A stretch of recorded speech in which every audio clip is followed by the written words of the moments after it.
Hi friends, ఈరోజు వార్తల్లో రెండు ప్రత్యేకమైన వార్తలు చదవటం జరిగింది.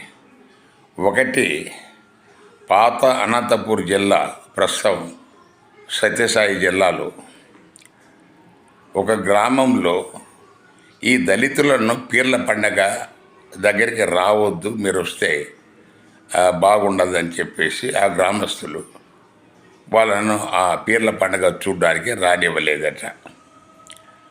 రెండోది, తమిళనాడులో మన కొంతమంది ఈ దళిత స్టూడెంట్స్ ఎవరైతే విద్యార్థినులు స్కూలుకు పోతున్నారో వాళ్ళు మా వీధి గుండా వెళ్ళొద్దని చెప్పేసి మనకు వాళ్ళు కూడా నిరోధించినట్టుగా వార్త చదువుతున్నాం.